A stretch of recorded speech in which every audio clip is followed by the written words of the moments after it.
All right, now to our first conversation. Well, OPEC's monthly report for May showed that Nigeria's oil production reduced by 195,000 barrels per day to 1.02 million barrels per day in May from 1.22 million barrels in April, based on direct communication.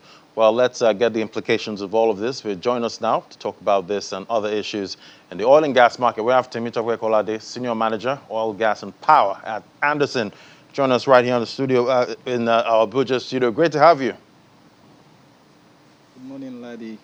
Morning. So, with Nigeria has lost the position as Africa's biggest oil producer, and quite a dramatic turn there, making headlines yesterday. What does this mean to you? Well, for me, I think it's in the coming. Over time, we found that that was going to happen, particularly because Nigeria has not dealt with the issues, the fundamental issues. Investment is nothing to write home about when you look at what's happening within the oil and gas sector. And the endemic issues with respect to vandalism, oil theft are still very much there with us. Insecurity is very prevalent. And so you find that investors are not looking the way of Nigeria. And going by the fact that there is so much theft, it continues to decline. And we've not even been able to meet the OPEC quota. And what we're now seeing, it's even quite shocking that we're losing our first place to Angola. It's unfortunate, but again, it's back to the issues that we have that we've not dealt with. And I think it's in the coming, until we deal with those issues, we might have it difficult this way. Right, and I remember Angola did have their own issues before now, but they were able to surmount that and still keep producing. But do you think this trend, will continue? And what do you think can be done to actually reverse it, if any? Well, indeed, I think that if you really do a deep dive at it, you'll find that Angola wasn't really the best of it as well. As a matter of fact, there was a decline of about $20,000 barrels per day in the last month that we're looking at, because this is just the report coming from May. Right, so I don't think that really our competitor should be Angola. I think we should compete with ourselves as Nigeria, and say to ourselves that what exactly can we, what are the issues again? Like I've mentioned earlier, we're not having investment within the sector. And again, if you look at the fact that currently we're not looking at even dealing with economic issues for the most part, we're preparing for elections, and it appears that nothing much is being done with our economy, right? It means that we really need to wake up and deal with the issues. If we want any reversal of the trend, we need to deal with the issue of insecurity largely, because that's very important. The other thing that investors are complaining about is the fact that there is so much theft. They can't account for all that they produce as well in terms of getting them sold, right? So these are the issues that we're dealing with. And I think the only way we can reverse the trend is for us to deal with those issues, and decisively at that. Right, and you did mention investment, not coming into that segment. But does this not help, with that net zero transition we've all been clamoring for? When we're not even where we're meant to be. If you look at other countries, Kuwait, Saudi Arabia, they've been doing well in the past years, and they're even doing better now, right? If you look at the report very clearly, about 7 countries did very well in terms of increasing their production, as against other countries like Nigeria that are having, and Libya having decline in production. Right, so I don't think we're there yet. We're not even at that stage where we have, and this is where we also have issues with diesel across the world. We have the Ukraine, Russia crisis affecting us, where the world is really demanding oil from other sources.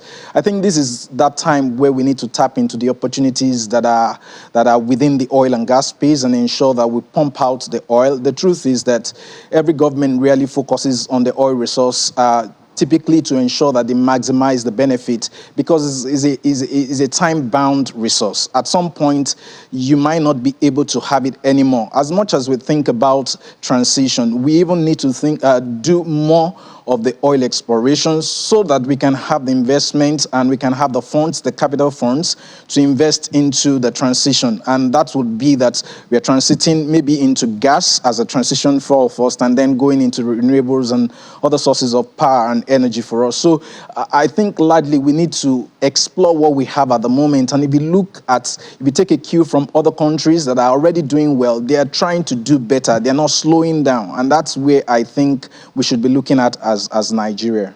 And talking about other countries, crude oil output increased mainly in Saudi Arabia, the UAE, and Kuwait, while production in Libya, Nigeria, Iraq, Gabon, Iran all declined.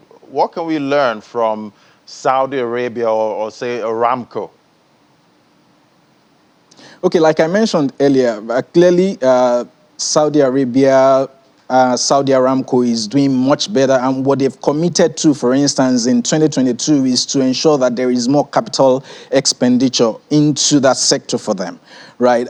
If you look at it very well, Saudi Arabia in itself is like the world's largest exporter of oil, is one of the world's most profitable company. And what it's doing with that profit is that it's also reinvesting it, not just into the sector, but into diversifying from the sector as well. So if there is anything we need to learn at all, I think number one is to realize that we need investment in the sector. At this point, even the IOCs are leaving Nigeria, and that's not a good indication for us at all. We need to deal with the issue of investment very clearly, because that's what Saudi Aramco is trying to do. All of the profits that he has, that he had in previous years, as much as he's paying dividends, is also seeking to reinvest those funds by raising capital expenditure. And that's the way to move forward, right? And to really have the investment. Unfortunately, if you look at Nigeria very quickly, as government, we do not have the funds to invest, right? Then how do we ensure that we have other people who have those funds to come and invest? It's for us to fix our issues, the insecurity issues, the issues with theft of the oil products, and every other thing around that. That's the way to have the private sector really come into the private sector come into the sector and come and put in funds for us, and then we can begin to see better performance. Right, and another issue making headlines. We saw the UK court ruled against Nigeria in the $1.7 billion JP Morgan case. Was this expected? Yeah, for me, I think it's long in the coming. We check very well. In October 2019, the U.S. Department of Justice had ruled that they found no case of corruption in that deal. In April 2020, similarly, the U.S. SEC, the Security and Exchange Commission, also investigated the deal and closed it, saying that they didn't have an issue with it. In March 2021, an Italian court investigated the case as well and closed the deal. So it's long in the coming. And my personal view, though, is that Nigeria should not seek to delegate its regulatory priorities, its regulatory duties to other people, to other agencies. Why are we going to be saying that JP Morgan should have exercised caution where there are other government functionaries and government offices that were connected to the deal and could have stalled the deal, even indeed they saw it in a bad light? For me, I think that we just need to focus on governance, focus on the real issues that are affecting us, focus on how we ensure that our institutions are working, and we don't blame third parties for whatever issues that we have. We don't blame third parties for somewhat enabling, I guess. But we know that Europe now, they've been doing all they can to reduce their reliance on Russian gas. And I see that Nigeria sold about 656 billion naira in the first 3 months of 2022. That's for gas, accounting for about 9.24% share of the total exports. That's actually a 14% increase from 573.8 billion realized for Q4 2021. Would you say we're keen into that shortage gradually? There is a lot of demand for oil and gas, right? But I have not done a very great research on looking at what led into that. But one thing I can tell you for a fact is that the cost has increased, the cost of delivery has increased, the price have increased.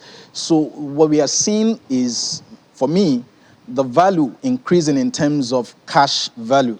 But in terms of the real output, I don't think that so much has changed. Again, because we have the issues with production still affecting us, right? And so, not essentially more investments into gas, as much as we have some new investments into gas. We've not seen the outputs yet. So, as far as I'm concerned, I don't think that we have tapped into that deal because we still have the issues that are with us. And largely, what we need to do is to check very well that what we are seeing as value is just the increment in price that has translated into more value for us rather than more production in reality. So we still need to ramp up production to take full advantage of all of this price action the way other countries are. But now, back here, we're seeing indications that the price of diesel, we've seen marketers actually projecting about 1,500 naira per liter. And we're seeing about 75% of filling stations out of business. Do you see this 1.5 number actually hitting? Well, I think that the suppliers association have spoken, and that's the way they see things. I won't dispute it, especially because of the reasons they also availed. And first thing we need to realize is that Europe in itself gets about half of its diesel from Russia, and we know that Europe has also tried to cut off its supply from, I mean, its demand from Russia, right? So that in itself is putting some pressure on how much you're able to import. Again, we don't refine in country, so we have to import. Number two is that we need Forex to do this, and we're using so much of our Forex to subsidize the supply of PMS in itself. So that again is another issue. And because diesel is deregulated, right, the marketers need to find Forex at every means to get it. So the landing cost is an issue. Then getting it, transporting it from the depot to other places is an issue. When you look at Lagos, for instance, you might not be seeing issues with scarcity of PMS and all of that, or shutdown of fuel stations, basically because the ports are in Lagos, right? But beyond that is, if you're now taking it from one place to the other, you need diesel. We don't have railways to even transport these commodities from one point to the other. So we rely heavily on diesel, and the spiral effect it's having in the entire economy, it's something else that we need to think about. So I think indeed that the country has to step up to the issues and deal with it very fast. Unfortunately, some of the issues they don't have mid-term or short-term solutions. They are long-term solutions. But as much as we can deploy the short-term solutions, we need to deal with it so that the projections of the suppliers association will not come true. Right. Well, that would be great if it doesn't. But looking at the market now, the oil and gas market, we see the volatility there has played into, rising costs of energy globally. But take, for instance, the volatility ends in that market and, prices maybe stabilize below $100 per barrel. Do you think here in Nigeria we would see, reduced energy costs? Reduced energy costs, not exactly. Again, because we import. We import the products largely. Maybe if you look at energy costs from the angle of power, we would say we're not solely dependent on gas-fired turbines for our power production. So maybe there will be some sort of equilibrium there. But if you look at energy costs from the angle of petroleum product in itself and all, nothing is really going to happen to us in terms of making things better for us. And the reason is because, again, we don't have the refineries. whatever we sell, we have to still buy, and the products that we need from outside the country. And again, we still have the forex issues dealing with us in the country. So I don't see the energy cost reducing, even if we have the price of a barrel of oil reducing over time. Quite interesting. Well, thank you so much, Temitope Kolade, Senior Manager, Oil, Gas and Power at Anderson. It was great having you on the program. Thanks, Ladi, for having me.